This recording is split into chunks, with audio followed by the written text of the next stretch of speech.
ہر قسم کی حمد، ہر قسم کی تعریف اللہ کے لیے ہے، اس کی مخلوقات کی تعداد کے برابر، عرش کے وزن کے برابر، اس کے کلمات کی سیاہی کے برابر۔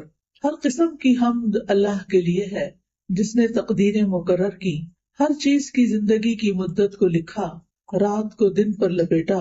ہر قسم کی حمد اللہ کے لیے ہے، اس کے احسانات پر اور اس کی وسیع نعمتوں پر ہم اس کی حمد بیان کرتے ہیں اور اس کا شکر ادا کرتے ہیں، اور ہر قسم کے گناہوں سے اس سے بخشش طلب کرتے ہیں۔ پیاری بہنوں، آج میں آپ کے ساتھ کچھ باتیں غفلت کے بارے میں کروں گی۔ ہر انسان کو یہ شکایت ہوتی ہے کہ اس کا دل غافل ہو جاتا ہے، اس پر غفلت چھا جاتی ہے، اور ہمارے بہت سے اعمال کے درست نہ ہونے کی وجہ بھی غفلت ہے۔ ہم غافل ہو جاتے ہیں، بے پرواہ ہو جاتے ہیں، بے حس ہو جاتے ہیں۔ اللہ سبحانہ وتعالیٰ نے بھی اس کا قرآن مجید میں ذکر کیا ہے۔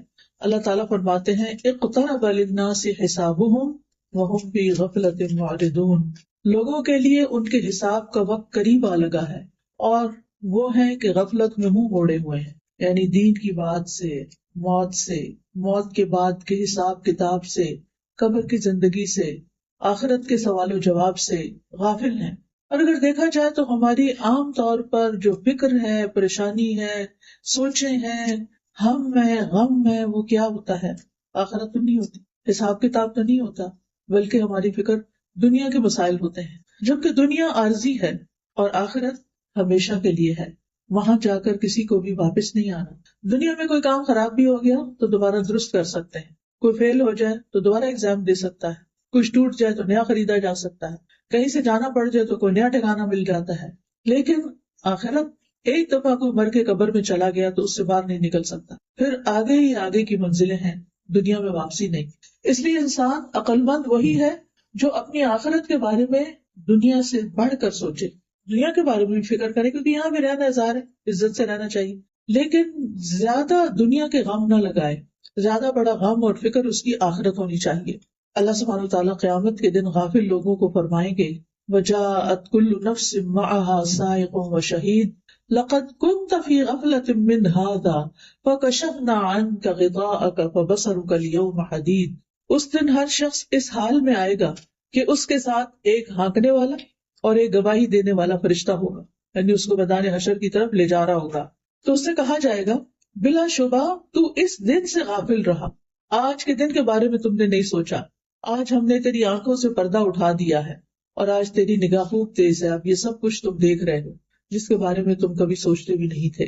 اس لیے پیاری بہنوں، ہمارے لیے فائدے کی بات یہ ہے کہ ہم اپنے انجام سے کبھی غافل نہ ہوں، اس کو نہ بھولیں، اس کے بارے میں سوچتے رہیں، فکر کرتے رہیں۔ اب سوال ہی پیدا ہوتا ہے کہ غفلت کس کو کہتے ہیں؟ غفلت کیا چیز ہے؟ غفلت کہتے ہیں کسی چیز کو بھول جانا، توجہ نہ دینا، لاپرواہی برتنا، انسان کے ذہن سے کسی چیز کا غائب ہو جانا، یہ غفلت ہوتی ہے۔ جب ہم آخرت کے بارے میں نہیں سوچتے تو اس کا کیا مطلب ہے کہ وہ ہمارے ذہن سے نکلی ہوئی ہے، اور جب ہم کسی چیز کو امپورٹنس نہیں دیتے اور اس سے منہ موڑ لیتے ہیں تو یہ بھی ایک غفلت ہوتی ہے، یعنی کہ وہ ہمارے نزدیک اہم بھی کوئی نہیں ہے، اس کے بارے میں کیا سوچنا۔ لیکن آخرت تو ایسی نہیں ہے نا، وہ تو بڑی اہم ہے، بہت امپورٹنٹ ہے، اس کے بارے میں تو سوچنا ہی سوچنا ہے۔ یاد رکھیے غفلت کی دو قسمیں ہوتی ہیں، ایک ہے پسندیدہ غفلت اور ایک ہے ناپسندیدہ غفلت، محمود غفلت، مذموم غفلت۔ محمود غفلت یہ ہے، پسندیدہ یہ ہے کہ انسان اپنی ذات کے حقوق اور دنیا سے اپنا حصہ لینے سے غافل ہو، اس کو اتنی امپورٹنس نہ دے، جو اس پر ظلم کرے اس سے درگزر کر جائے۔ اگر انسان دیکھ بھی رہا ہے کہ کوئی اس کا حق مار رہا ہے یا کوئی اس کے ساتھ فیئر نہیں تو اس بات کو ایشو نہ بنائے، اگنور کر دے جیسے اس کو پتہ ہی نہ ہو۔ بعض لوگ ایسے ہوتے ہیں نا کہ آپ کو دھوکہ دے رہے ہوتے ہیں، آپ سے غلط بیانی کر رہے ہوتے ہیں اور آپ کو پتہ چل جاتا ہے، بعض اوقات آپ کے اپنے ہی بچے، تو آپ ہر وقت تو نہیں ہے نا کہ مجھے پتا ہے تم مجھے دھوکہ دے رہے ہو، مجھے پتا ہے تم میرے ساتھ یہ کر رہے ہو، نہیں کوئی بات نہیں، کرنے دو ان کو، مجھے پتا تو ہے ہی میں اس کو سد باب کرتی ہوں، ان کی کوئی اصلاح کرتی ہوں۔ تو انسان اس چیز سے تغافل برتے، تغافل عارفانہ ہوتا ہے نا، یعنی ایک چیز کو جانتے بوجھتے ہوئے بھی اگنور کر دینا۔ پھر اسی طرح دنیا کی زینت، رونق اور جو کچھ دنیا حاصل کرنے سے غفلت برتے، یعنی اس کی طرف زیادہ توجہ نہ کرے۔ ناپسندیدہ غفلت کیا ہے کہ انسان اللہ کے حق سے غافل ہو، اس کی طرف توجہ نہ کرے، اس کو امپورٹنس نہ دے، اللہ کے ذکر سے غافل ہو، اللہ تعالیٰ کے احکامات سے غافل ہو، پتہ ہی نہ ہو کہ اللہ تعالیٰ نے اس دنیا میں رہنے کے لیے ہمیں کیا کیا حکم دیا ہے اللہ تعالیٰ کے احکامات اور جن چیزوں سے اللہ تعالیٰ نے منع کیا ہے ان سے غافل ہو، آخرت سے غافل ہو. مجھے ایسے لگ رہا ہے کچھ لوگ یہاں بیٹھ کے بھی غافل ہوئے بیٹھے، ان کی توجہ وہ لوگوں کی طرف ہے، آنے جانے والوں کی طرف. تو یہ اصل کام سے غفلت ہے نا. پھر کیا یہ پسندیدہ کہ آپ جس کام کے لیے آئے ہیں وہ چھوڑ کر وہ کرنے بیٹھے؟ شاید ان لوگوں کو آپ نے پہلی دفعہ دیکھا ہے، اس لیے آپ ان کو پہچاننے کی کوشش کر رہے ہیں. ایک ادھر سی بات ہے، ہم سب کی ویکنس ہے، ہم بہت جلدی ڈسٹریکٹ ہو جاتے ہیں. کوئی کام کر رہے ہوتے ہیں ادھر سے دھیان ہٹا کے کچھ اور دیکھنے لیں. خواتین کو خاص طور پہ سارے گھر کا خیال رکھنا، تو وہ جہاں بھی بیٹھتی ہوں، گاڑی میں بیٹھتی ہیں تو ہسبینڈ کیسی ڈرائیونگ کر رہے ہیں اس کا خیال رکھ رہی ہوتی ہیں. وہ غافل ہو کہ نہ ہو، ہم غافل نہیں ہونے دیتے اپنے آپ کو. گھر میں بھی ہو تو اسی طرح ہر چیز پر نظر ہے، بولا کیا کر رہا ہے، بولا کیا کر رہا ہے، یہاں کیا ہو رہا ہے، وہاں کیا. پھر وہ جب مسجد آتے ہیں تو پھر وہاں بھی ایسے ہی ہوتا ہے، ادھر سے کون آ رہا ہے اور ادھر کون بیٹھ رہا ہے اور ادھر کیا ہو رہا ہے. تو تھوڑی دیر کے لیے اس کو چھوڑ دیں، جو میں بات کر رہی ہوں اس کی طرف توجہ دیں تاکہ یہاں سے کچھ لے کے اٹھیں. میں بھی دور سے آئی ہوں، آپ بھی پتہ نہیں کہاں سے آئے ہیں اپنے کام کاج چھوڑ کے، تو کچھ فائدہ اٹھائیں. تو بات میں یہ کر رہی تھی کہ ناپسندیدہ غفلت یہ ہے کہ انسان اللہ کے حق سے غافل ہو جائے، اپنی عبادات سے غافل ہو، اللہ کے ذکر سے غافل ہو، اللہ کے احکامات سے غافل ہو، ان چیزوں سے غافل ہو جن کا اللہ نے حکم دیا، ان چیزوں سے غافل ہو جن سے اللہ نے روکا ہے، اپنی آخرت اور اپنی انجام سے غافل ہو. یہ ناپسندیدہ چیز ہے. ابن الجوزی کہتے ہیں کہ لوگوں میں سب سے زیادہ مصیبت زدہ شخص وہ ہے جو اللہ سے غافل ہے، اللہ اور ان کے بیچ میں حجاب ہے. اور اس سے بھی زیادہ وہ کہ جس کو یہ پتہ ہی نہیں کہ وہ غفلت میں ہے. ایک تو ہے نا غفلت میں ہونا برا، اور ایک یہ کہ یہ پتہ ہی نہ ہونا کہ میں غفلت میں مبتلا ہوں، اس کا بھی احساس نہ ہونا.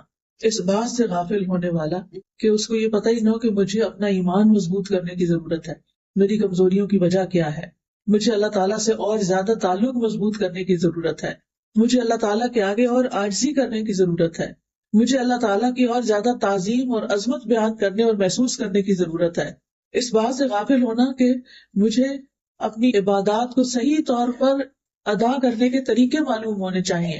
اور سب سے ناپسندیدہ غفلت یہ ہے کہ انسان کا دل منافقت میں مبتلا ہو اور اس کو پتہ ہی نہ ہو کہ وہ منافق، یعنی ہمارے دل کے اندر سچا ایمان ہی نہ ہو، نفاق پیدا ہو گیا ہو کہ دل میں شکوک و شبہات ہیں، خواہشات ہیں، کوئی اللہ کا ذکر نہیں، اللہ کی یاد نہیں، اللہ کی طرف توجہ نہیں، اور انسان کو احساس بھی نہ ہو کہ وہ کسی مصیبت میں مبتلا ہے. اچھا کیسے پتا چلے؟ ہم سب اپنے آپ کا جائزہ لیں، اپنے آپ کو پہچانیں کہ کیا ہمارے اندر تو کوئی غفلت کی قسم نہیں. تو اس کے کچھ انڈیکیٹرز ہیں. ان میں سے ایک انڈیکیٹر یہ ہے کہ اطاعت کے کاموں میں سستی آنے لگے. جو ہمارے اوپر ذمہ داریاں موجود ہیں، جو کام ہم نے کرنے ہیں، ان کی طرف توجہ ہی نہ ہو، اور ادھر ادھر کبھی کوئی ویڈیو لگا کے بیٹھ گیا، کبھی ٹی وی لگا لیا، کبھی سیر کو نکل گئے، کبھی کچھ کھا پی لیا، کبھی کچھ، یعنی انسان اپنے آپ کو بہلاتا رہے اور کرنے کا کام نہ کرے. اس سے غفلت برتے. مثلا نماز سے غفلت، ذکر سے غفلت، صدقہ خیرات کی طرف توجہ کا نہ ہونا. قرآن مجید میں اللہ تعالیٰ فرماتے ہیں ان المنافقین یخادعون اللہ وہو خادعهم وَإِذَا قَامُوا إِلَى الصَّلَاةِ قَامُوا كُسَالَىٰ يُرَاءُونَ النَّاسَ وَلَا يَذْكُرُونَ اللَّهَ إِلَّا قَلِيلًا. بے شک منافق لوگ اللہ سے دھوکہ بازی کر رہے ہیں حالانکہ وہ انہیں دھوکہ دینے والا ہے، اور جب وہ نماز کے لیے کھڑے ہوتے ہیں تو سست ہو کر کھڑے ہوتے ہیں، یعنی ان کی کوئی دلچسپی نہیں ہوتی نماز میں، لوگوں کو دکھاوا کرتے ہیں، بس نام لگانے کو پڑھتے ہیں کہ ہم نے پڑھ لی، اور اللہ کو یاد نہیں کرتے، مگر بہت کام اللہ کو یاد نہیں کرتے. تو یہ ہے غفلت کی علامتیں کہ جب اللہ کا ذکر بھولا ہوا ہو، باتیں بہت زیادہ کریں ہم، اور نماز کی طرف کوئی توجہ نہ، آخری وقت میں جا کے نماز پڑھے، سارے دنیا کے کام پہلے اور نماز آخر میں. تو یہ غفلت کی علامت ہے. دوسری علامت گناہوں کو حقیر سمجھنا، یعنی بڑے بڑے بلنڈر سمجھ کے کہنا کوئی بات نہیں، پھر کیا وہ سارے ایسے کرتے ہیں، فلاں بھی تو کرتا ہے، فلاں بھی کرتا ہے. عبداللہ بن مسعود کہتے ہیں کہ مومن اپنے گناہوں کو ایسا محسوس کرتا ہے جیسے وہ کسی پہاڑ کے نیچے بیٹھا ہو اور ڈرتا ہے کہ کہیں وہ اس کے اوپر گر نہ جائے، اور بدکار اپنے گناہوں کو مکھی کی طرح ہلکا سمجھتا ہے کہ وہ اس کے ناک کے پاس سے گزری اور اس نے اپنے ہاتھ سے بے پرواہی سے اشارہ کر کے اڑا دیا. یعنی بڑے سے بڑا گناہ کیا اور پھر پرواہی نہ کیا، اچھا کچھ نہیں ہوتا، خیر ہے، پھر کیا ہوا.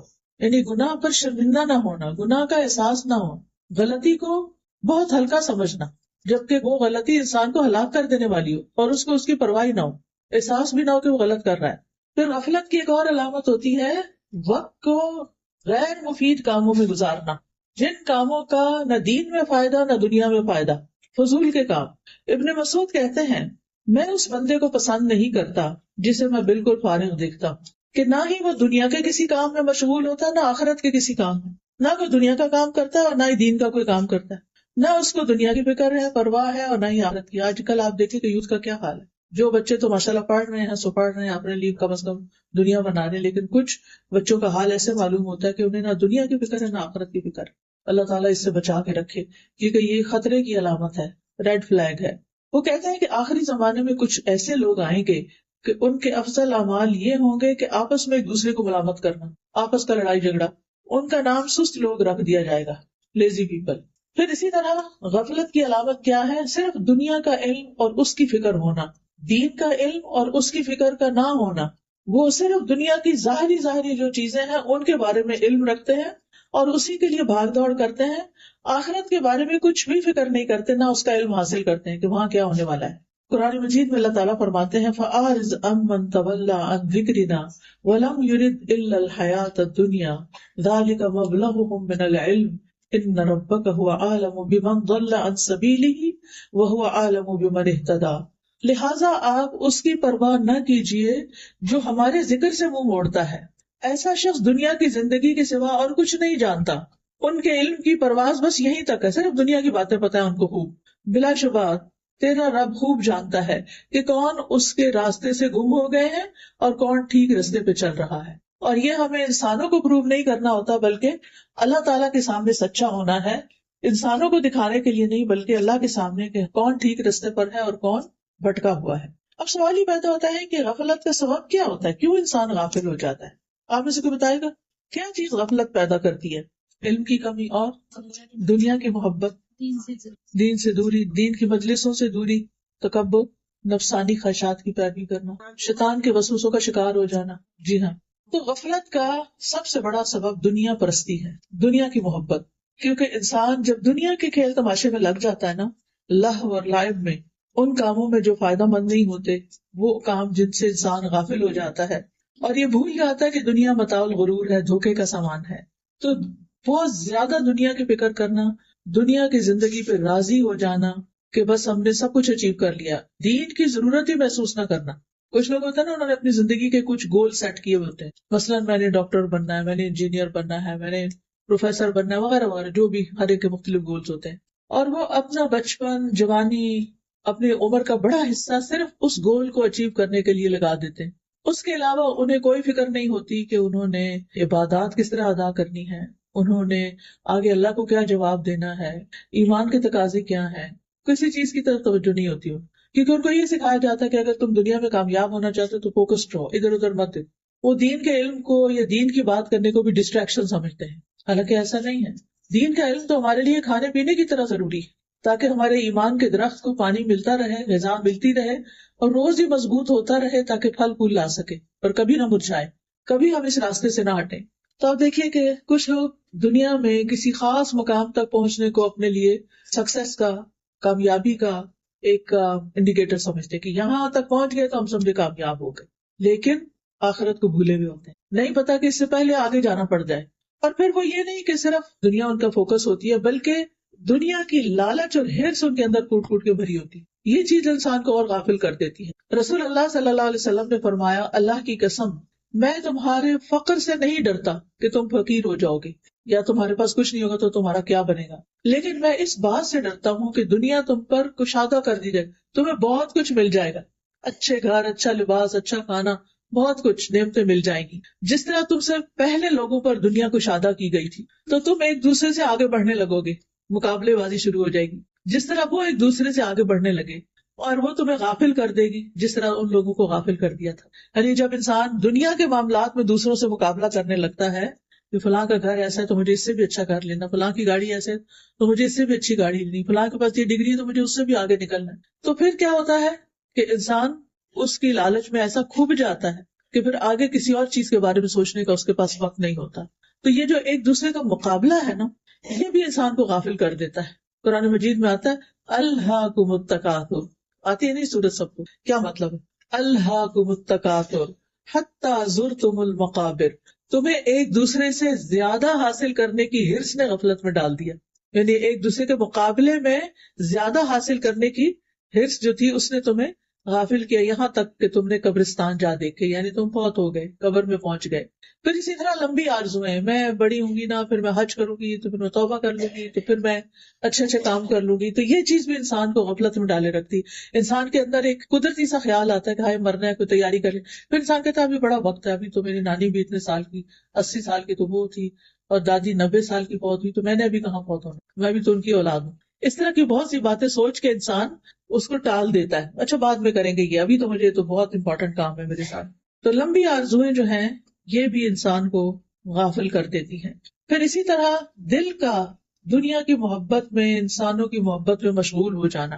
ابن قیم کہتے ہیں کہ سینے کی تنگی کے بڑے اسباب میں سے ایک سبب اللہ سے منہ موڑنا یعنی غافل ہونا، اور اللہ کے سوا دل کا کسی اور سے وابستہ ہو جانا، ذکر سے غافل ہو جانا، اور اللہ کے سوا کسی اور سے شدید محبت کرنا. اللہ کا حق ہے کہ سب سے شدید محبت اس سے کی جائے، لیکن اگر اللہ کو چھوڑ کر کسی اور کو دل میں بسا لیا جائے اور ہر وقت اسی کے بارے میں سوچ رہے ہیں، اسی کے بارے میں پریشان ہیں، اسی کا سوچ کے خوش ہو رہے ہیں، ساری زندگی کا سینٹر آف لائف وہی بن گیا، چاہے وہ ہسبینڈ ہے، چاہے وہ بچے ہیں، چاہے وہ کوئی اور انسان ہے، تو یہ نہیں ہونا چاہیے.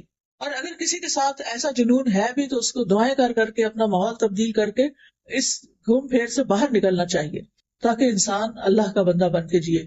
پھر اسی طرح آپ دیکھیے کہ غفلت کا ایک بڑا سبب قرآن سے روگردانی، قرآن کا نہ پڑھنا، نہ سمجھنا. کیونکہ قرآن ہی تو ہمیں بتاتا ہے کہ ہمارے ساتھ آئندہ کیا ہونے والا ہے، اور اگر انسان قرآن ہی نہیں پڑھتا تو پھر اس کو کیا چیز جگائے گی. پھر اسی طرح ذکر کی مجلسوں سے دوری، مسجد نہیں جانا، حلقہ میں نہیں جانا، کلاس میں نہیں جانا، تو غفلت بڑھتی چلی جائے گی. جو ہی آپ مجلس میں جائیں گے، جیسے آج یہاں آئے ہیں، کوئی باتیں سنیں گے یا جمعے کا خطبہ سنیں گے، تو کیا ہوگا، بھولی ہوئی باتیں یاد آ جائیں گی. ہمیں پتہ ہوتی ہیں، جو میں آپ کو باتیں بتا رہی ہوں کوئی نئی تھوڑی ہے، صرف ایک یاد دہانی ہے نا، کیونکہ اللہ تعالیٰ کا حکم ہے فذکر فإن الذکریٰ تنفع المؤمنین. آپ نصیحت کیجیے، یاد دہانی کرائیے، کیونکہ یاد دہانی مومنوں کو فائدہ دیتی ہے. بھولا ہوا سبق یاد ہے تو او اچھا یہ تو میں کیا کرتی تھی پہلے، اب میں کیوں چھوڑ بیٹھی، اور انسان پھر تھوڑا اوپر والی سیڑھی پہ چڑھ جاتا ہے.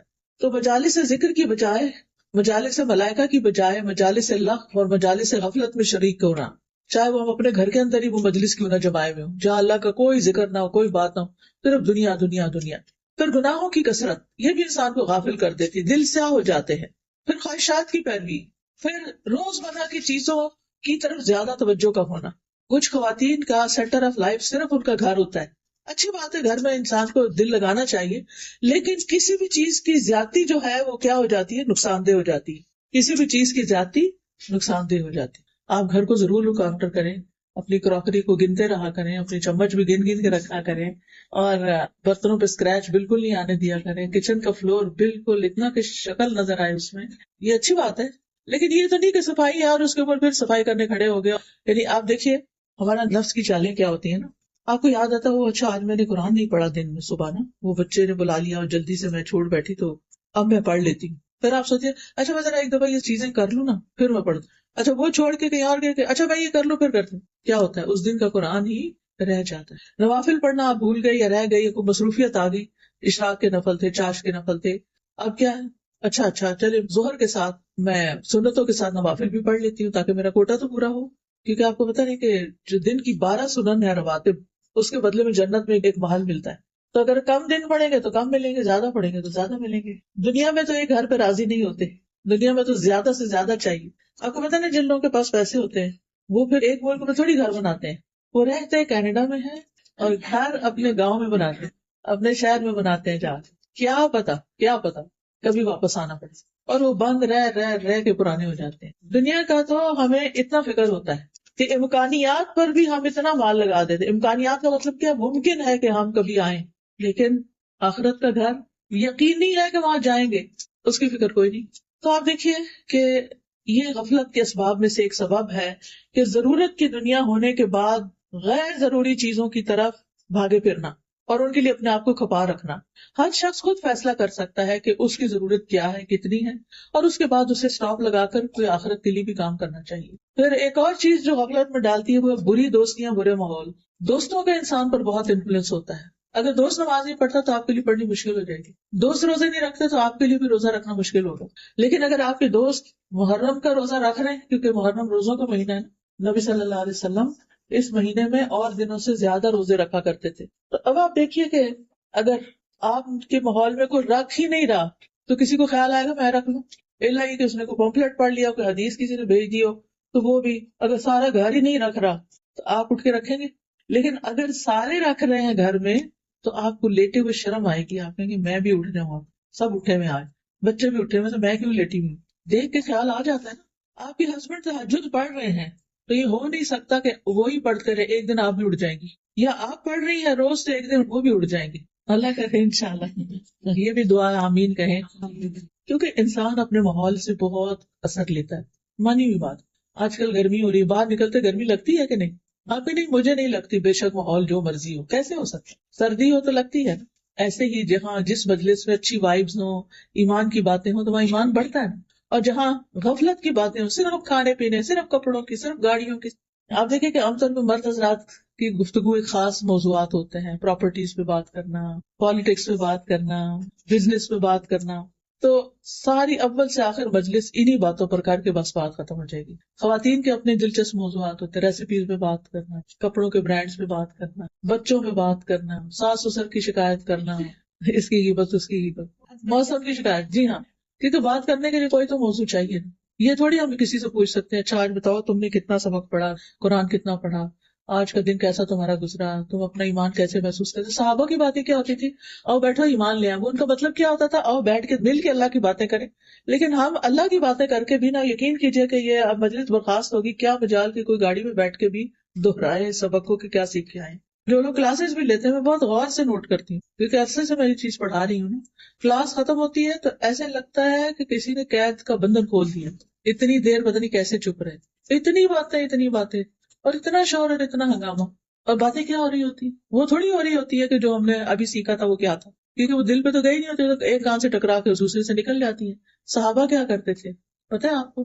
نبی صلی اللہ علیہ وسلم جو مجلس سے اٹھ کر جاتے تھے تو وہ دنیا کی باتیں، کھیتوں کی اور بزنس کی نہیں کرتے تھے، وہ ان ساری باتوں کو پھر سے دہراتے تھے جو آپ نے انہیں اس ٹائم سکھائی ہوتی تھی، اور ان کو پکا کر لیتے تھے، وہیں گرا باندھ لیتے تھے۔ اس کو مذاکرہ کہتے ہیں، ڈسکشن۔ پھر ایک دوسرے کو سناتے تھے کہ میں نے صحیح سنا تھا تو میرا چیک کرو۔ ایک دوسرے کو پوچھتے تھے میں نے یہ بات سنی تھی کیا ایسے ہی تھی؟ کیونکہ بہت دفعہ ہم آدھی بات سنتے ہیں، آدھی کہیں اور دھیان پر واپس آتے ہیں تو وہ خود سے خود کوئی نقطے جوڑ لیتے ہیں، جبکہ وہ بات ویسے ہوئی نہیں ہوتی۔ اسی لیے بعض لوگ بعض اسپیکر سے غلط باتیں منسوخ کر رہے ہوتے ہیں کیونکہ انہوں نے خود ہی نہیں مقصد سمجھا ہوتا، تو اس سے بھی بچنے کی ضرورت ہے۔ بہرحال کہنے کا مطلب یہ ہے کہ انسان پر برا ماحول، بری دوستی یا غافل، چلو برا نہ بھی صحیح، میں نہیں کہتی بزنس پہ بات کرنا برا ہے یا پراپرٹی پہ بات کرنا برا نہیں، لیکن غیر ضروری اس طرح کی باتیں نہ لینا نہ دینا، نہ خریدنا نہ بیچنا، فلاں کا بزنس اچھا جا رہا، فلاں کا ڈاؤن ہو گیا، فلاں، یعنی اتنی باتیں کرنا کہ اس میں سے نتیجہ کچھ بھی نہیں۔ جیسے ہماری امی کہا کرتی تھی کہ پانی میں مدھانی چلانا، اگر آپ دہی میں مدھانی چلائیں گے تو کیا نکلے گا؟ مکھن نکلے گا، اور اگر پانی کا ڈولا بھر کے بیٹھ جائیں اور چلاتے رہے ساری رات بھی، کیا نکلے گا؟ کچھ بھی نہیں۔ اب تو خیر مدھانی والی بات نہیں تھی، اب تو الیکٹرک کی دنیا ہے، اور آپ بہرحال بلینڈر میں پانی ڈال کے سمودی کی خواہش رکھنا ایک دور کی خواہش رکھنا، تو بیٹھنا ایسے ماحول میں باتیں دنیا کی کرنا اور کہنا ایمان بڑھ جائے گا، ایسے نہیں ہوتا۔ میں یہ بھی نہیں کہتی کہ آپ ہر وقت بس ایمان کی بات کریں، لیکن وہ مجلس انسان کے خلاف حجت بنے گی جہاں اللہ کی کوئی بات ہی نہ ہو، جس گھر میں اللہ کا کوئی ذکر ہی نہیں ہوتا، جس گھر میں کوئی دین کی بات ہی نہیں ہوتی۔ اس کا مطلب نہیں کہ آپ ہر وقت گھر والوں کو پریشان کریں اور کہ میں نے آج یہ سبق پڑھا ہے، سنو میری بات سنو، نہیں، لیکن اچھے خوشگوار انداز میں آپ تجسس کریٹ کر کے، تو پتہ ہے آج میں کیا سن کر آئی ہوں، فلاں چیز کے بارے میں میں نے کیا سنا، میں نے یہ سنا ہے، میں نے یہ پڑھا ہے، میں نے یہ دیکھا ہے۔ یہ ساری چیزیں ہم روزمرہ کر رہے ہوتے ہیں، لیکن ہم اپنے بچوں سے بھی کوئی علم کی بات نہیں کرتے، کوئی سنجیدہ ڈسکشن نہیں کرتے، کوئی کام کی بات نہیں کرتے، بس زیادہ زیادہ کہیں گے نماز پڑھ لی یا کھانا کھا لیا، ہوم ورک کر لیا۔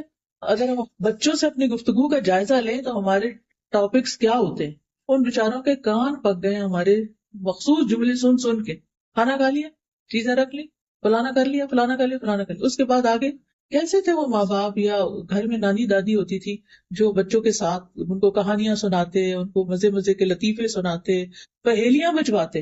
آپ میں سے بچپن میں کس کس نے پہیلیاں بوجھنے کا کھیل کھیلا ہوا ہے؟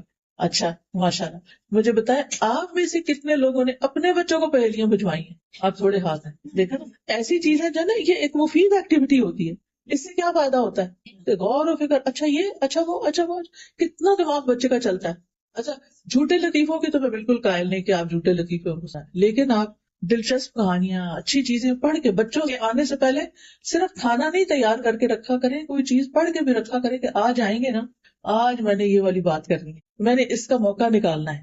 پھر ان سے کوئی اچھی سی چیز شیئر کریں اور وہ سنیں گے آپ کی بات.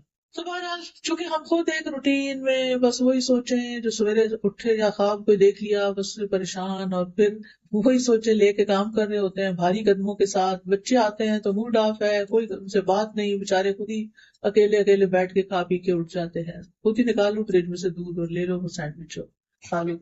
تو پھر ایسی تربیت کیسی ہوگی نا. تو ہمیں گھر میں ماحول بنانا ہے، سمجھ آئی. اور ماں جو ہے نا اس سے روشنی ہوتی ہے گھر میں، وہ ماحول بناتی ہے. آپ جب اسمائل کرتی ہیں سارا گھر اسمائل کرتا ہے، اور آپ کا جب موڈ آف ہوتا ہے تو پھر گھر میں مزہ نہیں آتا ہے. تو اس سے بچنا ہے، کتنا بھی کام کرنا پڑے ولی ربی کا فصبر، اللہ کی خاطر کریں اور صبر کریں اور اپنی تھکاوٹ کا اظہار ہر وقت نہ کریں. اور پھر گھر کے علاوہ اپنے دوستوں کا بھی انتخاب صحیح کریں. ایسے دوستوں سے فاصلہ رکھیں کہ جو آپ کو بہت غافل کرتے ہیں، فضول کی باتیں کرتے ہیں اور غفلت میں پڑے اور آپ کو بھی ڈالتے ہیں. اچھا اب اس کے نقصان بھی ہیں غفلت میں پڑنے کے. جب انسان ایک کانشیس لائف نہیں گزارتا، تقویٰ والی لائف نہیں گزارتا، تو پھر اس کے نقصان بھی ہوتے. سب سے پہلی بات یہ کہ انسان کا دل تنگ پڑتا ہے، زندگی تنگ ہو جاتی ہے، انسان بے حصہ ہو جاتا ہے، اس کی زندگی میں کوئی مزہ نہیں رہتا. آپ دیکھیں نا کہ جب آپ ایسی بات کرتے ہیں کہ جس میں کوئی سسپینس ہوتا ہے تو سارے گھر والے کو آنکھیں کھل جاتی ہیں اور گیس کرنے لگتے ہیں. اچھا مثلاً بچے گھر آئے اسکول سے تو آپ کہتے ہیں میں نے اور تمہارے بابا نے ایک پلان بنایا ہے، گیس واٹ، مثلاً سوال کر دیا. اچھا ہم ہالیڈیز میں جائیں گے، یا آپ کہتے ہیں ہم نے کہیں جانے کا پلان کیا. پھر تو آپ دیکھیں کیسے وہ باتیں کرتے ہیں. اکثر میں کہتی ہوں باتیں نہیں کرتے بچے، کیونکہ ہمیں باتیں کرنی نہیں آتی، ہم ان کا دماغ نہیں جگاتے، خود سوئے میں ان کو سلائے رکھتے. تو آپ ان سے ایسے سوال کریں کہ جس کے بارے میں ان کی دلچسپی بھی ہو اور پھر وہ آپ کی ڈسکشن میں حصہ بھی لیں. ورنہ کیا ہے کہ آپ کا دل بھی اداس رہے گا، بچوں کا بھی، کوئی آپس کی بانڈنگ نہیں، کوئی گھر میں مزہ نہیں، کوئی کچھ بھی نہیں. تو زندگی تنگ ہو جاتی ہے. مینٹل ہیلتھ ایشوز کتنے زیادہ ہوتے جا رہے ہیں. کیا وجہ ہے؟ کیونکہ اکثر لوگ تنہائی کا شکار ہیں. کچھ لوگ لوگوں میں رہتے ہوئے بھی تنہا ہیں. کیوں؟ کسی سے بنتی نہیں، کسی کے ساتھ بات ہی نہیں کر پاتے، نہ ہسبینڈ سے بنتی ہے، نہ بچوں سے بنتی ہے، نہ دوستوں سے بنتی ہے، بس پھر اپنی دنیا میں ہے. مجھے نہیں کسی سے ملنا، میرے گھر کوئی نہ آئے، میں نہیں یہ کال اٹینڈ کر رہی. یہ کس چیز کی علامت ہے؟ خوشحال زندگی کی نہیں. یہ تو ہیلدی لائف نہیں ہے. وجہ کیا ہے؟ وجہ غفلت، کچھ ہے نہیں کرنے کو، کوئی پرپز نہیں لائف میں. پھر انسان سوچنے سمجھنے کی صلاحیت سے محروم ہو جاتا ہے، دماغ کام کرنا چھوڑ دیتا ہے. ایک اور نقصان یہ کہ شیطان انسان پہ مسلط ہو جاتا ہے. ایسے شخص کی عبادات میں بھی کوئی لطف نہیں ہوتا، قبول بھی نہیں ہوتی، دعائیں قبول نہیں ہوتی، کیونکہ وہ غفلت سے کر رہا ہوتا ہے، دھیان کہیں اور ہوتا ہے. رسول اللہ صلی اللہ علیہ وسلم نے فرمایا اللہ سے قبولیت کے یقین کے ساتھ دعا مانگو کہ میں کر رہا ہوں، اللہ ضرور سنے گا. وہ جیسے لوگ بارش کے لیے نکل رہے تھے نا دعا کرنے، تو ایک شخص نے اس میں سے چھتری اٹھا لی. کہا کہ یہ کیا، ابھی تو بارش ہی نہیں، تم چھتری لے کے. اس نے کہا کہ مجھے اتنا یقین ہے کہ ہم دعا کریں گے تو بارش برسے گی. ایسا یقین ہو اللہ پر. فرمایا جان لو کہ بے شک اللہ غافل اور لہو اللہ میں مشغول دل کی دعا قبول نہیں کرتا. یعنی جس کا دھیان ہی نہیں ہے دعا کرنے میں، اس کی دعا نہیں قبول ہوتی. جب ان سے کہنا دعا کرو گے تو بہت دعائیں کی ہیں، یہ نہیں دیکھتے کہ کوالٹی کیا ہے ان دعاؤں کی. اور سب سے بڑا نقصان اس غفلت کا یہ ہے کہ قیامت کے دن انسان کو سخت ریگریٹس ہوں گے کہ میں کیوں سوئے ہوئے زندگی بسر کر کے آیا، کیوں میں نے آنکھیں بند کی ہوئی تھی. سورۃ الفجر میں آتا ہے وَجِیءَ یَوْمَئِذٍ بِجَہَنَّمَ یَوْمَئِذٍ یَتَذَکَّرُ الْإِنسَانُ وَأَنَّىٰ لَهُ الذِّکْرَىٰ یَقُولُ یَا لَیتَنِی قَدَّمْتُ لِحَیَاتِی. اور جہنم اس دن سامنے لائی جائے گی. اس دن انسان نصیحت تو قبول کرے گا مگر اس وقت اسے نصیحت سے کیا حاصل ہوگا؟ کہے گا کاش میں نے اپنی زندگی کے لیے کچھ آگے بھیجا ہوتا، کاش میں نے اپنی زندگی کے لیے کچھ آگے بھیجا، کاش میں دنیا میں اپنے وقت کا صحیح استعمال کرتا، یہاں کے لیے کچھ تیار کر کے بھیجا ہوتا. اور اب کیا ہے کہ غفلت کا علاج کیسے کریں. ٹھیک ہے نا، بیماری تو پتہ چل گئی، اب کرے کیا؟ سب سے پہلی بات یہ کہ آپ اس بات کی لسٹ بنائیں کہ آپ کے فرائض کیا کیا ہے، آپ کی ڈیوٹیز کیا کیا ہے، حقوق اللہ کے حوالے سے، حقوق العباد کے حوالے سے. کیونکہ کچھ لوگ ایسے ہوتے ہیں کہ وہ کہیں پر بھی ہوں اپنے فرائض کو نہیں بھولتے، اپنی ذمہ داریاں پوری کرتے ہیں. سورۃ نور میں آتا ہے رجال لا تلہیہم تجارۃ ولا بیع عن ذکر اللہ واقام الصلاۃ وایتاء الزکاۃ یخافون یوما تتقلب فیہ القلوب والابصار.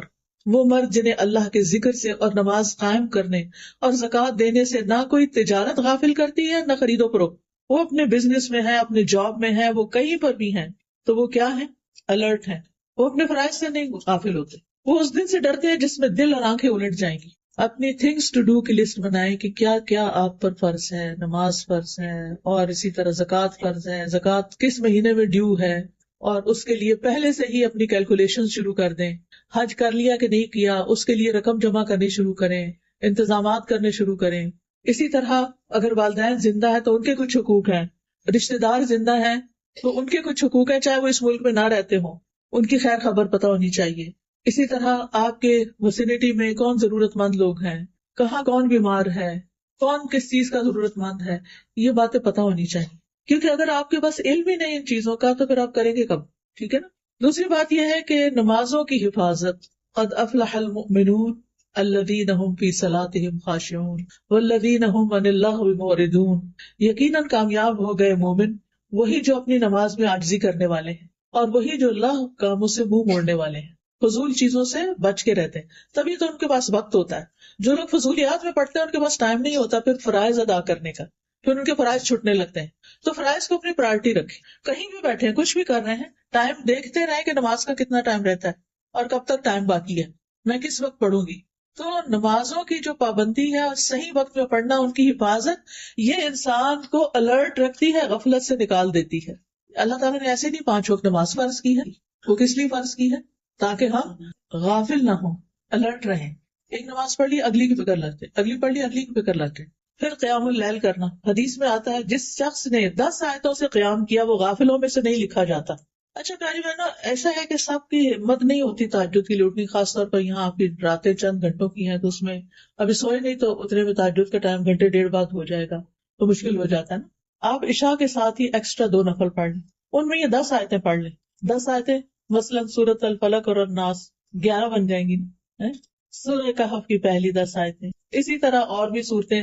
آپ 30واں پارہ کھولیں اور وہاں سے گن لیں کہ کون کون سی صورتیں میں پڑھ سکتی ہوں، پلاننگ کرنی پڑے گی. اگر عشاء کی نماز کے ساتھ ایکسٹرا 2 نفل آپ نے اس نیت سے پڑھ لیے کہ یہ قیام اللیل ہے، میرا رات کی نماز ہے، تو آپ غافلوں میں نہیں لکھے جائیں گے. پھر ایک اور طریقہ ہے، غیر اہم کاموں، ناٹ امپورٹنٹ، ان کو چھوڑ کر امپورٹنٹ کاموں کو پہلے کرنا، پرائرٹی پر کرنا. نبی صلی اللہ علیہ وسلم نے فرمایا اپنے وقت کے بعد 60 سال بعد ایسے جانشین پیدا ہوں گے جو نماز کو ضائع کریں گے، اپنی خواہشات کی پیروی کریں گے اور جہنم کے گڑھے میں جا گریں گے. نمازوں کو ضائع کرنا، نمازوں سے غافل ہونا، یہ اچھی علامت نہیں. لیکن نمازوں میں خشوع کیسے ہو سکتا ہے؟ جب انسان لغو کاموں کو چھوڑتا ہے. والذین هم عن اللغو معرضون. اور اگر لغو، فضول، بیکار چیزوں سے گزر ہو بھی تو مروا کراما، باعزت طریقے سے گزر جاتے ہیں، ان کے اندر الجھتے نہیں ہیں.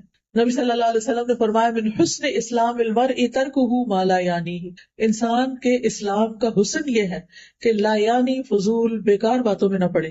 جو باتیں اس کا وہ کچھ کر ہی نہیں سکتا ان چیزوں میں وقت ضائع نہ کرے.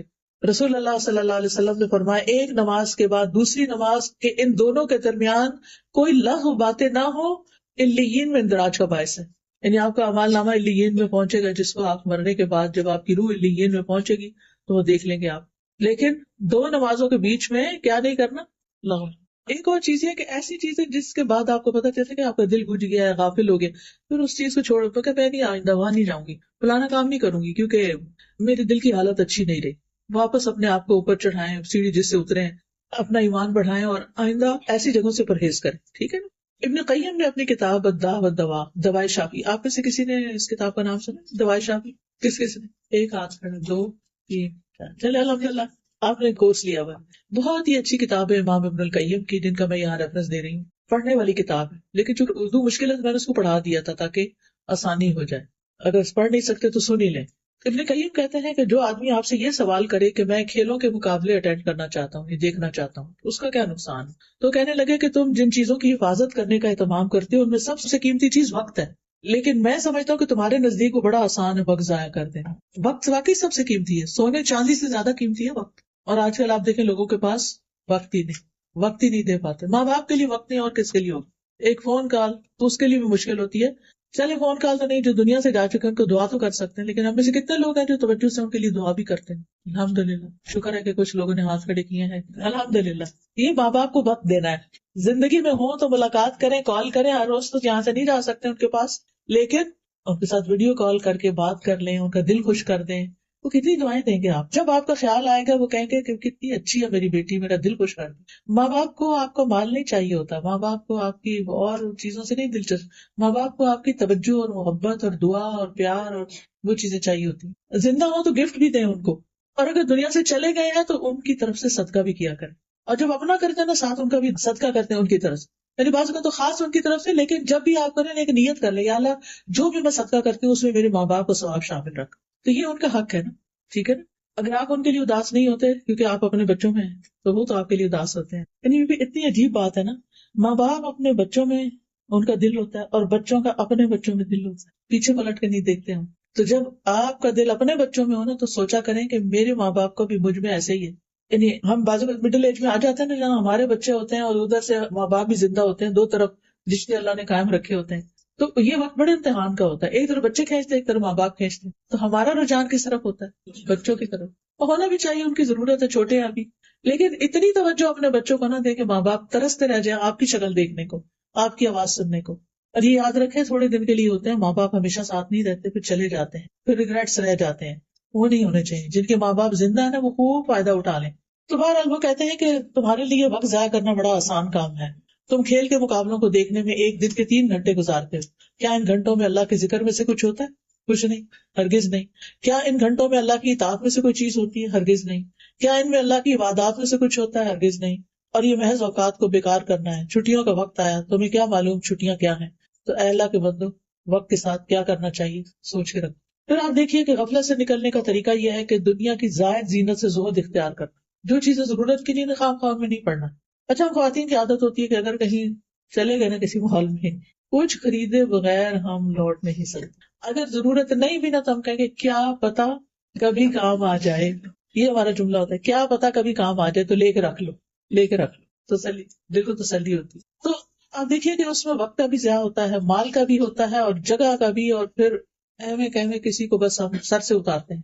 تو یہ چیز ٹھیک نہیں. جو چیزیں ابھی ضرورت نہیں نا, تو یہ سوچ کے کہ مہنگی ہو جائیں گی پھر پتہ نہیں ملے گی کہ نہیں, گھر نہ بھریں. کیونکہ ٹو مینی تھنگز ہوتی ہیں وہ بندے کو کچھ کرنے نہیں دیتی, پھر انہیں کا غلام بن کے رہ جاتا ہے بندہ. تو گھر کو ڈی کلٹر کریں, ڈی جنک کریں, نکال دیں چیزیں فالتو جو آپ کا خام خواہ کا وقت لے رہی ہیں. پھر آپ دیکھیے غفلت سے نکلنے کے لیے نیک مجالس کا, نیک لوگوں کا ساتھ. نبی صلی اللہ علیہ وسلم کو اللہ تعالیٰ نے حکم دیا تھا, وَاصْبِرْ نَفْسَكَ مَعَ الَّذِينَ يَدْعُونَ رَبَّهُمْ بِالْغَدَاةِ وَالْعَشِيِّ يُرِيدُونَ وَجْهَهُ. اور آپ اپنے آپ کو ان لوگوں کے ساتھ روکے رکھیں جو اپنے رب کو پہلے اور پچھلے پہر پکارتے ہیں, جو صبح شام کے اذکار کی پابندی کرنے والے اس کا چہرہ چاہتے ہیں. اور تمہاری آنکھیں ان سے آگے نہ بڑھیں, ان کو نہیں چھوڑنا, اللہ والوں کو نہیں چھوڑنا کہ تم دنیا کی زندگی کی زینت چاہتے ہو. اور اس شخص کا کہنا مت مانو جس کے دل کو ہم نے اپنی یاد سے غافل کر دیا اور وہ اپنی خواہش کے پیچھے چلا اور اس کا کام ہمیشہ حد سے بڑا ہوا ہے. ایسے لوگوں کی مجلس میں نہ بیٹھو, ان لوگوں کے ساتھ بیٹھو کہ جو اپنے رب کو پکارتے ہیں, یاد رکھتے ہیں. پھر موت کو یاد کرتے رہنا, یہ بھی غفلت سے نکالتا ہے. اور نماز میں موت کو یاد کرنا, کیونکہ اس سے نماز اچھی ہو جاتی ہے. پھر یہ سوچنا کہ شاید یہ آخری نماز ہو. پھر یہ کہ آخرت کو اپنا مقصد بنانا, وقت کی قدر کرتے ہوئے خیر کے کام کرنا, اچھے اچھے کام, صدقہ جاریہ کے کام کرنا. یعنی ایک تو روزمرہ کی عبادات ہیں, ایک اپنے کل کے لیے کہ مرنے کے بعد ہمارا اعمال نامہ تو بند ہو جانا ہے, بعد میں کیا چیز کام آئے گی اس کے اوپر ورک کرنا. رسول اللہ صلی اللہ علیہ وسلم نے فرمایا, مومن کو اپنی وفات کے بعد جو اس کے عمل اور اس کی اچھائیاں پہنچتی ہیں ان میں سے یہ بھی ہے جس علم کی اس نے تعلیم دی اور اسے پھیلایا. ایک تو ہے تعلیم دینا, باقاعدہ پڑھانا, اور ایک ہے پھیلانا. پھیلانے میں آپ کیا کر سکتے ہیں, اچھی کتابیں, اچھے کارڈز, اچھی چیزیں, اچھے میسیجز وہ دوسروں تک پہنچائیں. یہ ابھی ہم آپ کے لیے کچھ کارڈز لے کر آئے ہیں. جیسے اللہ تعالیٰ کا شکر ادا کرنے کے لیے ہمیں الفاظ نہیں ملتے, تو ہم نے قرآن اور حدیث سے ایسی ساری اذکار دعائیں جمع کر کے خوبصورت ڈیزائننگ کر کے الحمدللہ کہ دیکھ کے بھی الحمدللہ نکلے, اس کو جمع کر دیا. اب آپ یہ خود بھی پڑھ سکتے ہیں, اگر ہر روز نہیں تو ہفتے میں ایک دفعہ یہ پڑھ لیا کریں. اسی طرح استغفار کے بھی کارڈ نہیں, گناہوں سے بخشش کی دعائیں. آپ کو معلوم ہے نا کہ جب انسان استغفار کرتا ہے, اپنے گناہوں کو مان جاتا ہے, توبہ کرتا ہے, اللہ سے معافی مانگتا ہے, تو نہ صرف اس کی آخرت اچھی ہوتی ہے, دنیا بھی اچھی ہوتی ہے. سورۃ نوح میں اللہ تعالیٰ فرماتے ہیں کہ حضرت نوح نے اپنی قوم سے کہا, فَقُلْتُ اسْتَغْفِرُوا رَبَّكُمْ إِنَّهُ كَانَ غَفَّارًا. میں نے اپنی قوم سے کہا کہ تم اپنے رب کے حضور استغفار کرو, گناہوں کی معافی مانگو, وہ بڑا معاف کرنے والا ہے, معاف کر دے گا. یرسل السماء علیکم مدرارا, تم پر آسمان کو خوب برستا ہوا بھیجے گا, خوب بارشیں ہوں گی. وَيُمْدِدْكُمْ بِأَمْوَالٍ وَبَنِينَ, تمہیں مال اور بیٹوں سے مدد دے گا, تمہیں مال میں بھی اضافہ ہوگا, بیٹے بھی دے گا. وَيَجْعَلْ لَكُمْ أَنْهَارًا، اور تمہارے لیے نہریں جاری کر دے گا. پانی کم نہیں ہوگا کیونکہ ہر وقت تو بارش نہیں ہوتی ہے، پھر بعد میں نہروں سے یا دریاؤں سے پانی آپ کے پودوں کو اور آپ کی ضرورت کا آپ کو ملتا ہے. تو اس کے لیے کیا ہے؟ استغفار. اب استغفار کی ساری دعائیں تو نہیں، لیکن جو اتھینٹک دعائیں تھی وہ ہم نے اس کارڈ کے اندر اردو انگلش ترجمے کے ساتھ اکٹھی کر دی ہیں. جمعے کے دن کی آخری گھڑیوں میں بڑی دعائیں قبول ہوتی ہیں. کوئی بھی آپ کا مسئلہ ہو، کسی بھی چیز میں پریشان ہو، تو آپ لے کے یہ کارڈز بیٹھ جایا کریں اور ان کو ایک دفعہ پڑھ کے اللہ تعالیٰ سے اپنی حاجتیں رکھا کریں. تو انشاءاللہ دنیا بھی آسان ہوگی آخرت میں. کیونکہ یہ جو آیتیں میں نے آپ کو بتائی قرآن کی آیتیں، میں نے اپنے پاس سے نہیں گھڑی کہ یہ اور یہ ہو جائے گا. کچھ لوگ تو وظیفے بنا کے بتاتے ہیں یہ کرو گے تو یہ ہو جائے گا. میں وہ والا کام نہیں کر رہی، میں آپ کو قرآن سے دلیل دے رہی کہ اللہ کا وعدہ ہے کہ یہ تمہارے مسائل اس استغفار سے حل ہوں گے. پھر اسی طرح حفاظت کی دعائیں، پروٹیکشن کی. پھر اسی طرح تسبیح، اللہ تعالیٰ کی تسبیح کرنا. اس کی انگلش ٹرانسلیشن کے ساتھ ہے، اور اس میں اللہ تعالیٰ کا حکم ہے بندوں کو، یا ایھا الذین آمنوا اذکروا اللہ ذکرا کثیرا وسبحوہ بکرۃ واصیلا. اے لوگو جو ایمان لائے ہو، ہم سب اللہ کو کثرت سے یاد کرو، زیادہ ذکر کرو، اور صبح شام اس کی تسبیح کیا کرو. کون کون سی تسبیحات؟ اس میں سارے وہ ورژن دیے ہوئے ہیں اور ان کے فائدے بھی بتائے ہوئے ہیں احادیث کے ساتھ. پھر لا الہ الا اللہ کا یہ کارڈ ہے انگلش میں، آپ نان مسلمس کو بھی دے سکتے ہیں. بعض اوقات ہم پورا قرآن دینے سے گھبراتے ہیں، تو لا الہ الا اللہ اس کا ٹرانسلیشن بھی ہے. یعنی اس کا کیا مطلب ہے کہ ان کو پتا چلے کہ اللہ ایک ہے. اپنے بچوں کو بھی پڑھوائیں. اور پھر آپ دیکھیں کہ رزق میں کشادگی کی دعائیں، اور پھر رات کو قبول ہونے والی دعا، جو آنکھ کھلے تو دعا پڑھیں، بہت ہی کام کی دعا ہے. آدھی تو آپ کو آلریڈی آتی ہوگی. بیمار ہو جائے تو شفا کی دعائیں پڑھ کے دم کیا کریں اپنے مریضوں پر. پھر نماز کے بعد کے اذکار ہیں، پھر استخارے کی دعا ہے، اور کچھ اور اذکار ہیں. یہ کارڈز آپ اپنے لیے بھی اور اپنے دوستوں کے لیے بھی ان کو زیادہ سے زیادہ نشر کریں گے تو یہ صدقہ جاریہ بن جائے گا. ہم لوگوں کو اور تحفے دیتے رہتے ہیں، لیکن ان تحفوں کے ساتھ اگر آپ یہ بھی ڈال دیں تو ان کو بھی دعائیں مانگنے آ جائیں گی. نیک اولاد جو پیچھے چھوڑی ہے بھی صدقہ جاریہ. اپنی اولاد کو نیک بنا کے جائیں، نمازی بنا کے جائیں، تاکہ کیا کریں. بعض لوگ کہتے ہیں نا کہ بعض اوقات ہمیں بھی ہوتا ہے کہ جلدی میں ہوتے ہیں، والدین کی دعا یاد نہیں رکھتے. میں سمجھتی ہوں جو بچہ نمازی ہے نا وہ تو لا محالہ دعا کرتا ہے والدین کے لیے. کہاں؟ رب اجعلنی مقیم الصلاۃ ومن ذریتی ربنا اغفر لی ولوالدی.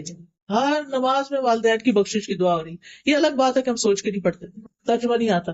تو اولاد کو کچھ دعائیں بھی یاد کرائیں، کچھ نماز عادی بنائیں، تاکہ آپ کی دنیا سے جانے کے بعد جانت ہے نا.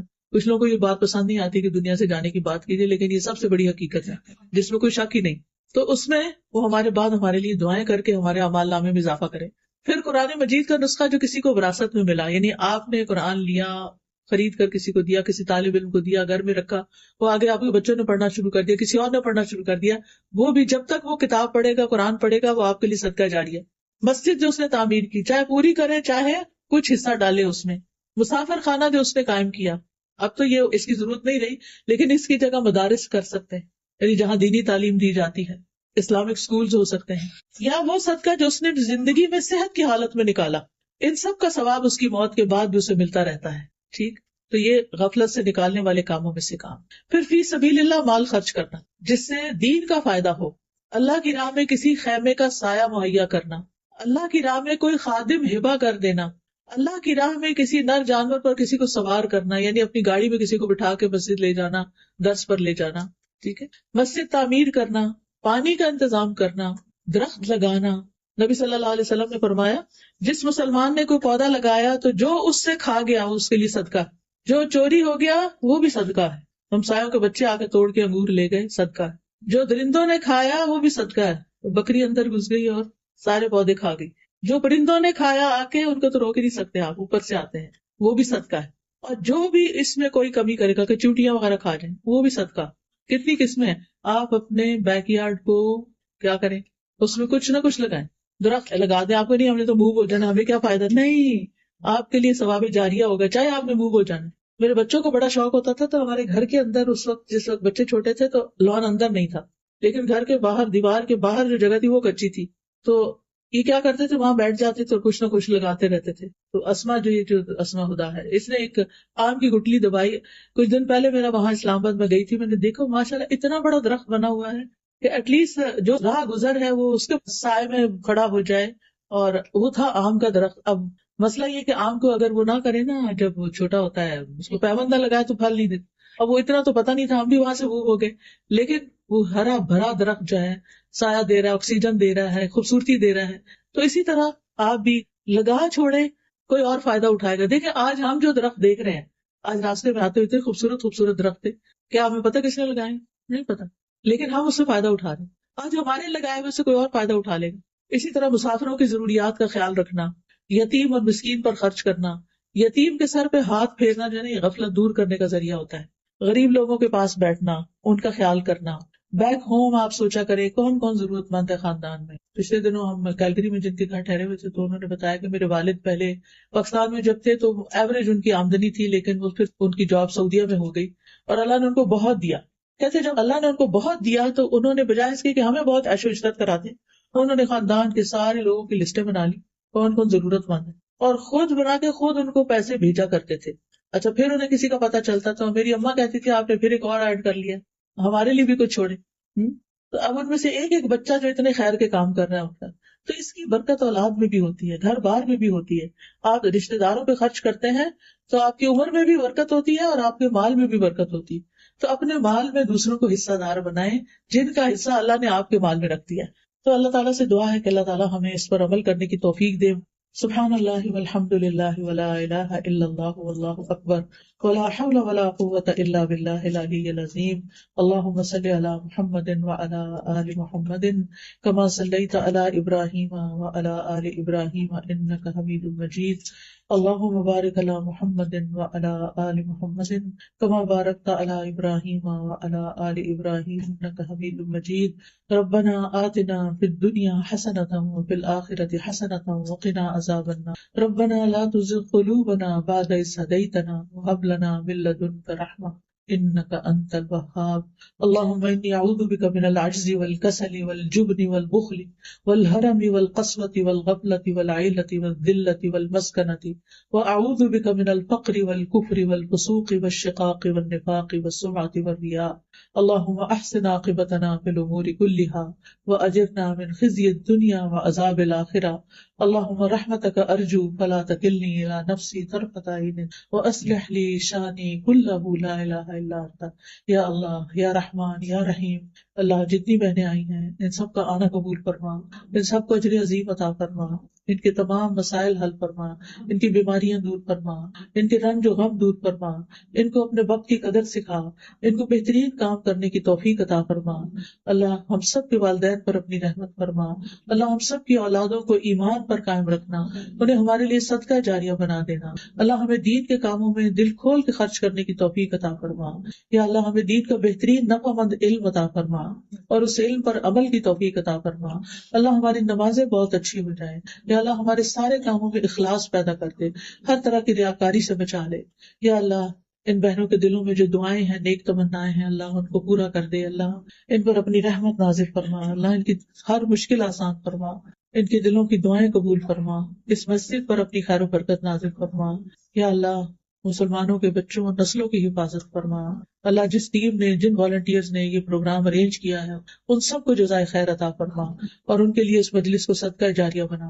ربنا تقبل منا انک انت السمیع العلیم وتب علینا انک انت التواب الرحیم. وصلی اللہ تعالی علی خیر خلقہ محمد وعلی آلہ واصحابہ واہل بیتہ اجمعین برحمتک یا ارحم الراحمین.